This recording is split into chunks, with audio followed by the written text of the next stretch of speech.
En direct de chez vous, Jean-Michel Lamazerolle, RCF Charente.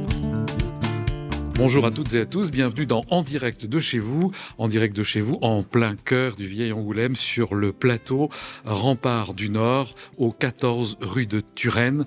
Peut-être que certaines et certains d'entre vous, ça vient de faire tilt, et ils se disent, mais tiens, on connaît bien cet endroit, qui fut jadis un Carmel, mais qui a une longue histoire, et aussi l'endroit où étaient les sœurs de Sainte-Marthe.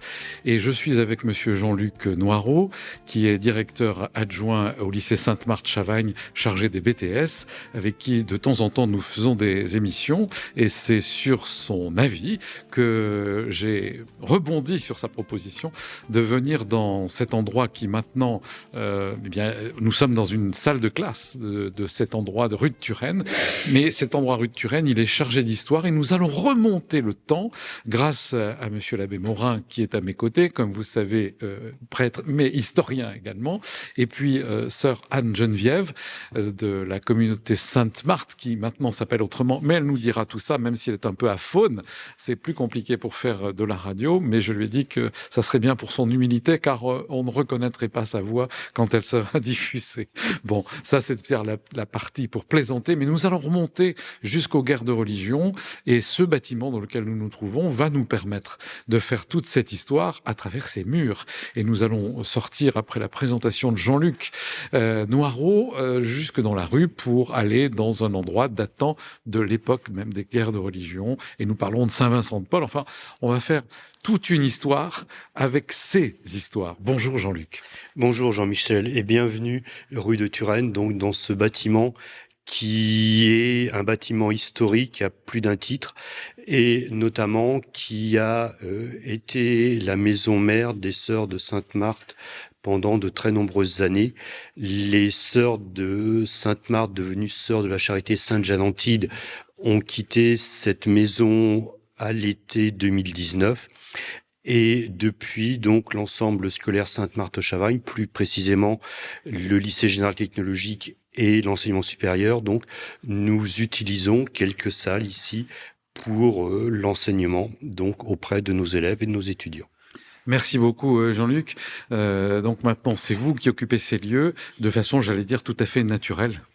En fait, les sœurs, lorsqu'elles ont décidé de quitter cette maison, ont eu la volonté que cette maison, en fait, reste associée aux jeunes, à l'histoire de la communauté.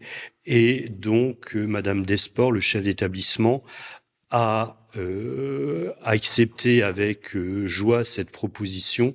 Et effectivement, venir dans cette maison, c'est pas simplement venir dans une salle de classe, mais c'est venir au cœur de l'histoire d'Angoulême, de la Charente et de notre établissement scolaire. Et le père Laurent Morin pourrait certainement en dire beaucoup plus et beaucoup mieux que moi. Non, mais c'est très bien, Jean-Luc. Mais vous nous disiez d'ailleurs tout à l'heure que quand les élèves viennent ici, et nous sommes passés dans une ancienne cuisine avec une magnifique cheminée tout à l'heure, ils sont heureux. Parce que même si c'est pas encore, comme on dirait, nickel chrome, comme on le veut aujourd'hui, et design, ce sont des bâtiments qui ont une âme et ils sont heureux d'être ici. Voilà. Il y a des projets d'aménagement de cet espace, mais effectivement, les élèves et les étudiants aiment bien venir ici. En fait, ils aiment la magnificence de l'établissement, de ces pièces, les vieilles pierres, et ils se sentent chez eux ici vraiment. Et c'est un plaisir de les voir apprendre ici, et leurs enseignants sont également heureux de venir ici. Alors, on est d'un côté dans les vieilles ruelles d'Angoulême et on va y aller, et de l'autre côté, on donne sur ce rempart du Nord avec une vue absolument formidable. Est-ce que vous pourriez nous décrire un tout petit peu le lieu où nous nous trouvons pour celles et ceux peut-être qui ne connaissent pas cet endroit, car on fait le tour en voiture. Il y a des hauts murs, mais on ne voit pas ce qu'il y a à l'intérieur. Alors, c'est une magnifique maison sur 3 niveaux. Sans compter les caves et les souterrains au sous-sol. Cette maison donc a été la maison de retraite des Sœurs de Sainte-Marthe et des Sœurs de la Charité dans sa dernière utilisation. C'est un bâtiment qui date du 16e au moins, 15e même, me dit la sœur. et qui a été associé à toute l'histoire d'Angoulême depuis les guerres de religion, la période révolutionnaire, la période du 19e. Et donc, nous sommes vraiment ici au cœur de la Charente et au cœur de l'histoire de la Charente, sachant que la congrégation des Sœurs de Sainte-Marthe a rayonné pendant de très nombreuses années sur toute la Charente. Beaucoup ont appris à écrire et à lire auprès des Sœurs de Sainte-Marthe, ont été soignés par les Sœurs de Sainte-Marthe, et dans l'objectif de conserver cet établissement dans l'ensemble scolaire, en fait, il y a cette volonté de continuer, de perpétuer cette histoire. Très bien. Alors, nous allons... J'allais passer le micro à sœur Anne-Geneviève, mais son téléphone vient de retentir. Donc, eh bien, on lui posera des questions tout à l'heure. Nous allons maintenant sortir, franchir ces murs de très grosses et vieilles portes qui sont à côté de nous, descendre quelques marches pour aller dans la rue. Et maintenant, nous allons rejoindre Laurent qui nous attend là. Bonjour Laurent Morin. Bonjour Jean-Michel et bonjour à tous. Alors, on va remonter le temps comme on remonte doucement cette rue pour aller... Parce que tout à l'heure, Jean-Luc Noiron nous parlait des bâtiments qui datent du XVe siècle, mais en fait, c'est un conglomérat de maisons qui ont été assemblées. Exactement. Il y a des éléments donc médiévaux ou de la fin du Moyen-Âge, il y a des éléments du XVIe et puis plus tard, XVIIe, XVIIIe. On voit, on est vraiment dans le cœur d'Angoulême, du vieil Angoulême, et ces bâtiments de briques et de broc ont été assemblés, remontés, redémontés, reséparés au fur et à mesure des temps. Et là, justement, on est devant le début de l'histoire de ce qui va devenir un couvent, et plus tard donc la maison mère de Sœurs de Sainte-Marthe. Cette bretèche ici, qui montre bien une fortification qui est datée du XVIe siècle. C'est l'époque où c'était encore des maisons particulières, ici appartenant au sieur Giraud de la Motte, qui avait comme particularité d'être un lieutenant d'Henri de Navarre, le futur Henri IV, mais à l'époque où il était protestant. Ça veut donc nous dire que c'était des maisons protestantes appartenant à des réformés à l'origine, c'est-à-dire au XVIe siècle. Et là, on voit la volonté de se défendre à l'époque des guerres de religion, très vives bien sûr à Angoulême et dans la région. Alors j'allais vous dire qu'est-ce qui se passe ici, mais vous venez de le dire, hein, c'était les guerres de religion. Il faut bien noter que la Charente était un bastion protestant aussi. On pense au La Rochefoucauld ou autre, et bien sûr rue de Genève est juste à côté. Donc Calvin est passé à loger ici chez un chanoine à l'époque, d'ailleurs. Du Tillet, chanoine de la cathédrale d'Angoulême, tout à fait. Voilà, donc on a une architecture, on a même l'ancienne porte du couvent à côté qui est assez magnifique. Alors voilà, c'est là où on peut dire après, il y a eu une rupture. La rupture, c'est la volonté de contre-réforme catholique voulue par l'Église catholique et le roi de France. Nous sommes à l'époque sous Louis XIII et en 1550, il faut bien se rappeler de cette période. Eh bien, ici, on va créer un Carmel suite à la réforme de Sainte Thérèse d'Avila. Et les carmélites vont s'installer ici à Angoulême. Et cette porte, une très belle porte baroque, eh bien, c'est justement la porte du couvent des carmélites, et non pas des carmes, comme c'est bêtement écrit à côté. Il s'agit donc de la porte du couvent des carmélites qui date du XVIIe siècle. Les carmes, eux, ne se sont pas installés ici, ils se sont installés en bas, à Loumeau, dans les établissements qui sont actuellement le collège Chavagne, Sainte-Marthe-Chavagne justement, qui est donc le collège de l'établissement scolaire qui aujourd'hui est installé ici rue de Turenne. Donc on retourne la boucle puisqu'on retombe donc sur ce couvent des Carmes en bas où se trouve le collège Sainte-Marthe-Chavagne aujourd'hui, et ici l'ancien couvent des Carmélites jusqu'à la Révolution française, c'est-à-dire jusqu'en 1793. D'accord. Et alors, on voit que c'est écrit sur une plaque, hein, quand vous visitez les vieilles rues d'Angoulême, l'ancien couvent des Carmélites, et là, c'est bien inscrit, cher monsieur l'abbé, pour les élus de la ville d'Angoulême, ça, c'est un vieux panneau qui est à côté, là, avec l'ancienne porte. Le couvent des Carmélites fut fondé à Angoulême en 1653 grâce à la générosité d'une dame de la noblesse, Anne Regnault de la Soudière. Voilà, il y a encore ces noms qui nous parlent ici, puisqu'il y a de la Soudière dans notre département. Alors, ma sœur, tout à l'heure, je n'ai pas pu vous interviewer, mais nous sommes devant ce bâtiment, ces bâtiments, j'allais dire, qui font un ensemble. Mais vous pourriez peut-être nous dire 2 mots de l'installation des Sœurs de Sainte-Marthe et peut-être de Beaulieu. Et on vous souhaite la bienvenue à notre micro. Merci beaucoup. Les Sœurs de Sainte-Marthe ont commencé rue Beaulieu, à l'Hôtel-Dieu, avec Élie Guilbeault, qui a été la fondatrice et qui a commencé la congrégation par ses premiers vœux en 1662. Mais il y avait déjà 10 ans qu'elle œuvrait dans ce lieu. Et même de ses compagnes avaient été appelées en 1657, si je ne me trompe pas, à l'hôpital général qui se trouvait sur le quartier de Saint-Jacques-de-Loumeau, où on recevait les orphelins, les gens de passage, enfin toutes les personnes qui n'avaient pas de soutien et d'aide et qui avaient des besoins. À l'Hôtel-Dieu, on avait séparé ce qui n'était pas habituel dans tous les établissements. On avait séparé les malades. Elle ne soignait que les malades à Beaulieu.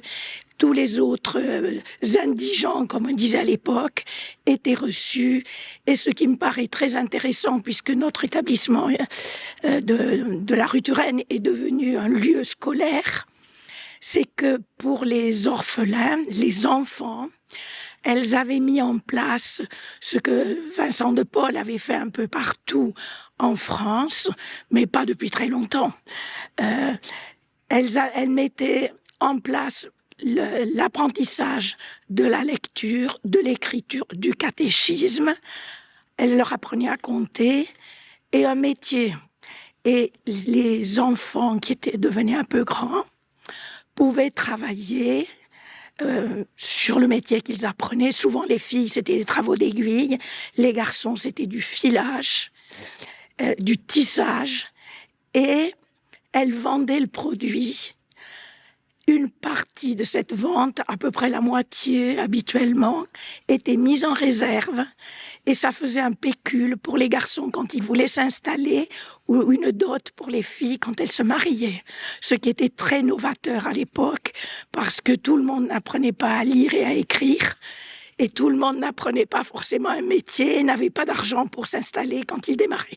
Alors, ce que j'allais dire dans ce que vous dites, c'est que le malheur de ces gens était une chance quelque part par rapport peut-être à des gens de la campagne qui ne savaient pas lire, pas écrire, et que le fait d'être malheureux à un moment leur a permis d'avoir un chemin de vie beaucoup plus agréable grâce aux sœurs. Alors, c'est certain que les projets de Vincent de Paul étaient des projets d'abord de ce qu'on dirait aujourd'hui, qu'on appellerait aujourd'hui la promotion des personnes. On aidait les personnes, certes, si elles étaient dans le malheur, si une catastrophe arrivait, si la guerre était passée, mais on ne s'arrêtait pas là. Le projet, c'était de permettre que les personnes deviennent autonomes et s'en sortent toutes seules, voire aident d'autres après. Et donc, les sœurs se sont installées ici, dans cette maison de la rue Turenne, dans la moitié, pas tout à fait même, du Carmel. En 1855, au moment où les communautés de Charente ont été rassemblées, parce qu'elles recevaient toutes la même règle de vie par l'évêque du moment quand elles fondaient, mais elles avaient donc le même esprit, les mêmes projets, les mêmes structures, la même règle de vie. Et au moment du concile de Bordeaux, du concile régional, les évêques de la région ont souhaité que par département, donc par diocèse, toutes ces petites communautés éparpillées se rassemblent pour une meilleure formation et une meilleure prise en charge des œuvres qu'elles avaient. À l'Hôtel-Dieu, elles ne pouvaient pas recevoir les novices comme elles voulaient parce que le nombre était limité. Elles étaient limitées à 12 et donc si une 13e se présentait, même si elle avait une vraie vocation, qu'elle avait tout ce qu'on pouvait attendre d'une jeune femme qui souhaite entrer en communauté, elle ne pouvait pas l'accueillir. Donc, en 1855, elles ont acheté cette maison pour en faire la maison mère, la maison du noviciat, et petit à petit, c'est devenu aussi la maison pour un certain nombre de sœurs trop âgées qui étaient fatiguées, mais qui n'avaient pas besoin de soins comme à l'hôpital ou dans une maison de retraite. Bon, merci de cet éclairage. Moi, j'ai envie, avec le Père Morin, qu'on revienne à l'époque où nous étions tout à l'heure, et on reviendra sur votre communauté, et puis tous les aménagements, les agrandissements, parce qu'après, vous avez fait sur toute la Charente. Mais pour reprendre le fil de l'histoire, vous parliez des indigents, vous parliez de ces enfants abandonnés, on pourrait parler des pèlerins et des malades. Et là, je voudrais demander à la mémoire, qu'est-ce qui se passait à cette époque? Comment vivait-on? Est-ce qu'on pourrait un peu avoir l'ambiance, on ne va pas faire de bruitage, mais en tout cas l'ambiance de cette époque? Alors effectivement, Sœur Anne-Marie dit des choses très importantes. Nous sommes avec l'hôpital général construit pour et tenu par les Sœurs de Sainte-Marthe ici à Angoulême. Nous sommes à Loumeau. C'est pas un lieu anodin et ce n'est pas un lieu que les Charentais et même, on va dire, les Français ne connaissent pas, puisqu'il s'agit de la gare SNCF actuelle. C'était l'hôpital général depuis donc 1650, enfin l'ouverture je crois est de 1662, mais l'impulsion vient dès le départ, lorsque les sœurs effectivement soignent les malades rue de Beaulieu. Elles s'installent pour les vagabonds, les enfants trouvés, les filles, les femmes abandonnées, etc. Donc elles s'installent à Loumeau pour cela. Et là, on a un contexte du début de la guerre, du début du règne de Louis XIV. Et c'est une époque où, justement, il y a une sorte d'impulsion au niveau de l'État pour encadrer pour ces populations qui autrement peuplaient les rues. C'était les vagabonds qui peuplaient ces rues, qui étaient mis un peu de côté, et que là, les sœurs vont réintégrer dans la société. Alors, il faut bien imaginer cette gare SNCF organisée non pas comme une gare comme aujourd'hui, mais comme un couvent. Il y avait au centre, aujourd'hui, ce sont les voies de chemin de fer, il y avait une grande chapelle, qui était donc la chapelle des Sœurs. Il faut s'imaginer, lorsqu'on est sur les quais de la gare, une chapelle devant nous. Elle a été démolie qu'en 1880. Elle est restée, même la gare ouvre donc pour recevoir les trains Paris-Bordeaux en 1852, mais pendant une trentaine d'années, la chapelle sera toujours là parce qu'on n'a pas toutes les voies que l'on connaît actuellement, d'ailleurs qui sont abandonnées maintenant puisqu'il y a quasiment très peu de trafic à Angoulême. Et ce grand espace-là est organisé selon 4 cloîtres, en fonction justement de la situation des personnes. Un cloître pour les enfants, un cloître pour les femmes abandonnées, un cloître pour les vagabonds, etc. Et la communauté des sœurs.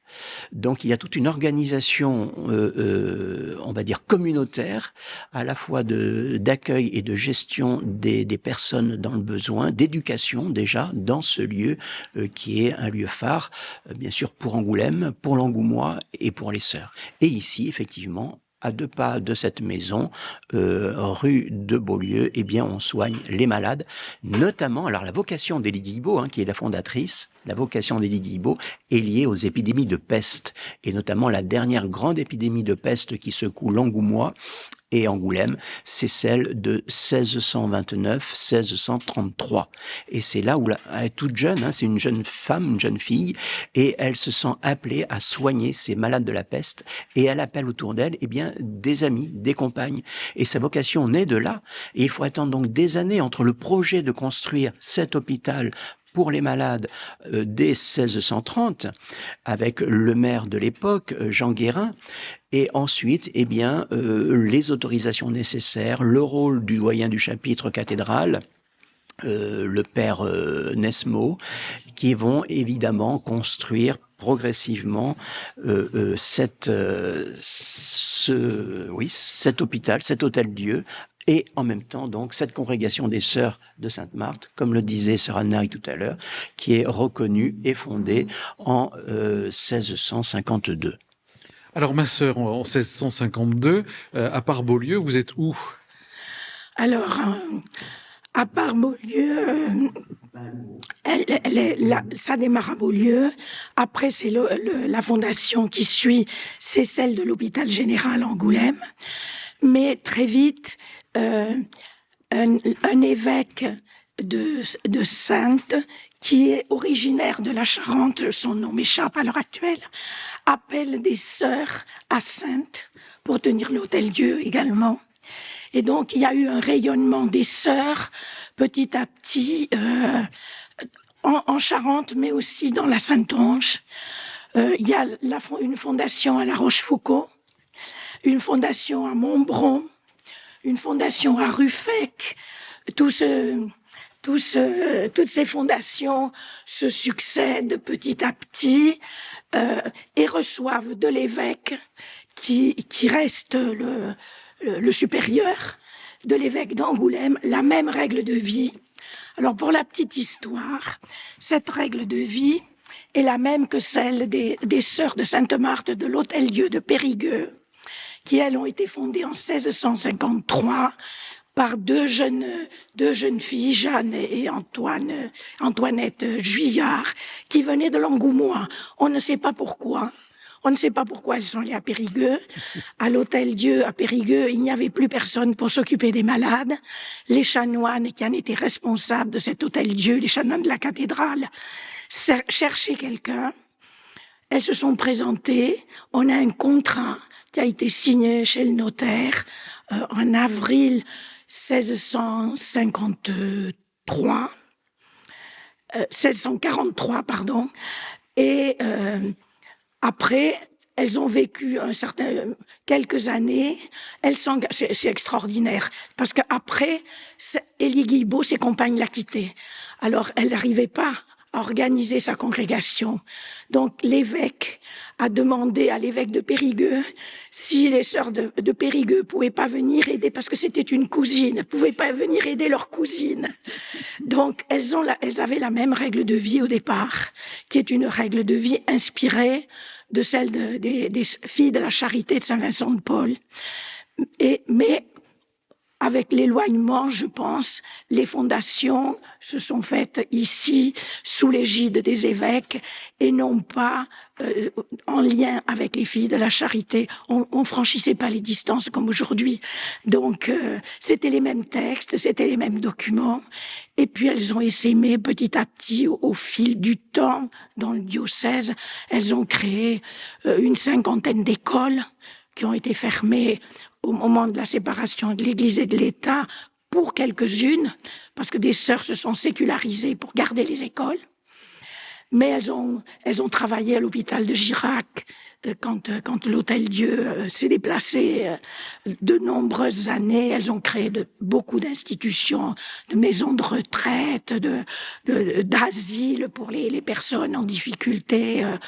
Il y a eu une efflorescence à travers les siècles, avec les difficultés de la Révolution qui est venue mettre un premier point final, mais il y a eu un rebondissement avec l'Empire. Toute une histoire très complexe et très intéressante. Alors, ma sœur Anne-Geneviève, merci de tous ces éclairages, mais on va faire une seconde émission. C'est un feuilleton, notre émission, parce qu'il y a tellement de choses à dire.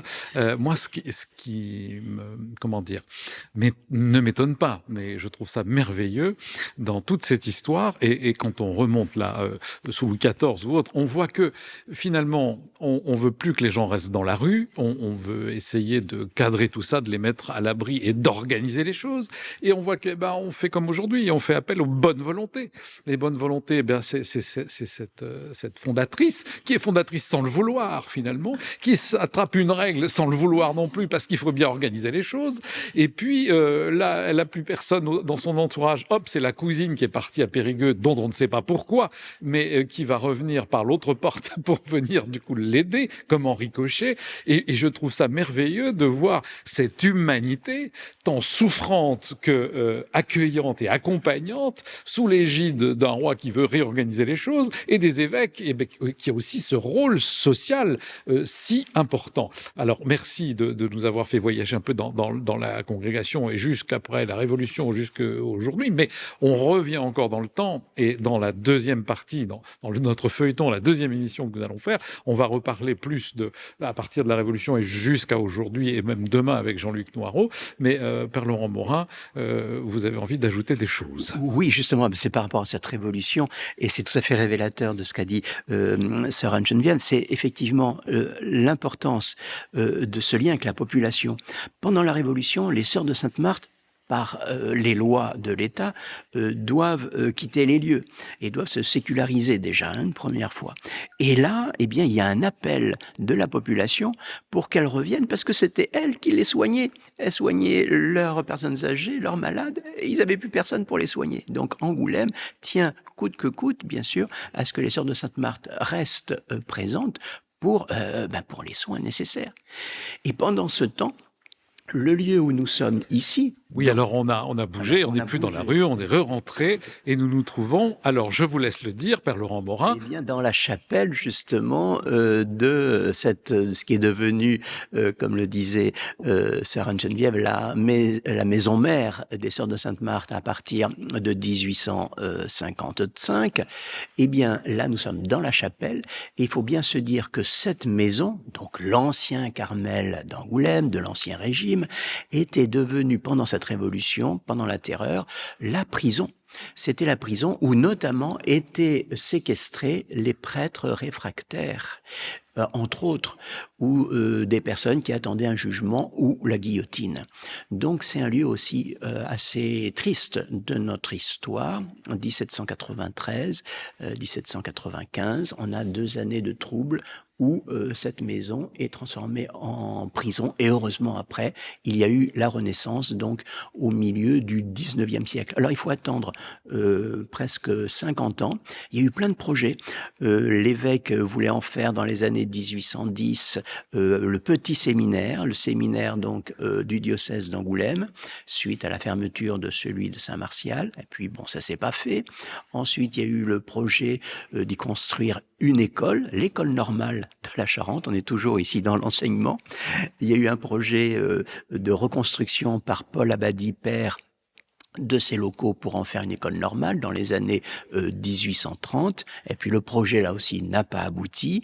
Et on en arrive donc, en 1850, dans ces années-là, où les sœurs de Sainte-Marthe achètent la partie occidentale de l'Ancien Carmel, puisque la partie orientale, la partie est, va rester une école. C'est toujours une école primaire, laïque, publique, de la commune d'Angoulême. Alors, juste avant de terminer cette première émission sur les sœurs de Sainte-Marthe et sur cette rue de Turenne, de cette histoire, dites-nous un peu combien il y a de bâtiments qui ont été agglomérés, parce que je sais que vous avez travaillé un peu sur les plans, etc. On peut retrouver tout ça, d'ailleurs, je pense, sur Internet. Mais, et puis, on parlait de la peste tout à l'heure. Vous avez d'ailleurs écrit un roman qui s'appelle Maudit, de cette histoire de la Charente avec la peste. Mais ça, c'est encore une autre histoire. Mais je voulais quand même le dire et le citer pour y faire référence. Combien, dans la visite que nous allons faire dans la prochaine émission, combien nous allons voir d'endroits, enfin, c'est combien de maisons tout cet ensemble rue de Turenne? À la base, il y a 5 ou 6 maisons différentes, qui sont, je compte aussi l'école, l'école communale voisine, qui font partie donc de cet ancien bloc de quartier, donc Ancien Carmel, et aujourd'hui la maison donc des sœurs de Sainte-Marthe. Eh bien, moi, je vous dis à la semaine prochaine pour continuer l'aventure à cette rue de Turenne. Merci à vous et à la semaine prochaine pour une autre émission d'En Direct de chez vous.